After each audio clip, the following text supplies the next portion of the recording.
entertainment, since Sip and Spin Records was the new go-to place for music in our little town.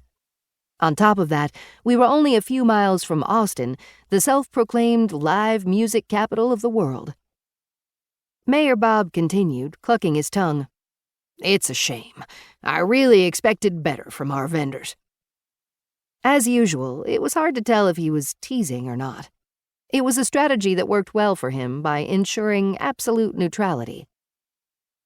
Then it's a good thing we're not vendors, Tansy, my eldest sister, said, matching his tone. Standing behind the DJ booth, she pulled a Willie Nelson album off the record player and slid it into its sleeve. Tansy was tall and slender. She had short, straight hair, flawless teeth, and perfect eyesight. My sister wore lots of pastel coordinating twin sets. Today was a baby blue top paired with dark blue slacks. Somehow you talked us into sponsoring the festival, running the DJ booth, and providing the coffee. Compared to Tansy, I was a few inches shorter, a few pounds heavier, and 7 years younger. My outfit, like the rest of my life, wasn't quite as carefully put together as hers. But I was wearing my blue glasses and a blue vintage Jimi Hendrix t-shirt over blue jean shorts, so we sort of matched. Speaking of DJ duties, what album should we play next? I asked. The turntable was hooked up to the park-wide sound system. Local bands would rotate on and off the main stage throughout the weekend. Between sets, we would play a wide variety of music over the speakers. I riffled through one of the crates of records we'd brought for the occasion and held up 2. I can't decide between Bad Bunny and Ace of Base. That's our Juni, Tansy said with a grin. Decisive to a fault. She held out a hand. Bad Bunny, please. I handed it to her, and she set it on the player. You're supposed to supply the coffee. You should have set up one of those single-cup machines like I suggested, Mayor Bob said, bringing the conversation back around to our earlier discussion. No way, I said. At the same time, Tansy said, not on my watch. Neither of us were fans of single-cup coffee makers, and not just because our business depended on customers coming to us for their pick-me-ups instead of brewing it at home. Those plastic pods were a nightmare for the environment, for starters. They're great for some situations, but we were expecting hundreds of people to stop by for a cup of our own blend of coffee today, and if we took the time to brew each cup individually, our line would circle the entire park. It's just a suggestion, Mayor Bob said, holding his hands up in surrender. Good thing we didn't listen to you, because coffee's ready.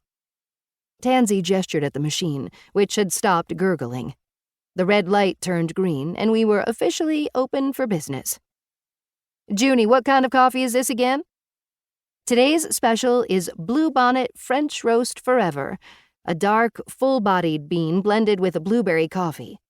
It's deliciously sweet and strong at the same time, guaranteed to start your day off right, I said. Blueberry? Mayor Bob sounded unconvinced. He shook his head. I prefer a nuttier coffee. Amaretto, hazelnut, even pecan will do in a pinch. How long before something like that is ready? My sister and I exchanged glances. We only have the one option today, I said. There's barely enough juice for one machine. Between running power for the sound system and the nearby music stage, we were already maxed out. But I guarantee you'll like this blend if you give it a chance. Tansy handed him a to-go cup and lid. Between working the till and providing the music, we were going to have our hands full this weekend. With our other sister, Maggie, busy with her festival committee duties, it would be a challenge to keep the booth staffed, so we'd opted for a self-serve model to speed things along. Mayor Bob took the cup and filled it to the brim. He blew across the top before taking a sip. It needs something. Tansy gestured at the basket filled with sweetener packets and individual creamer cups. To reduce waste and cost, we tried to avoid single-use anything when possible. But since we were going to be out here in the open all day, we bit the bullet. The condiments cut into our profit and filled up the trash cans, but it beat serving spoiled milk or sugar with ants in it. An alert on Bob's phone chimed. He pulled the phone out of the holster he wore on his belt and checked the screen. Never mind. I'm needed at the office. Opening ceremonies are in a few minutes, Tansy said.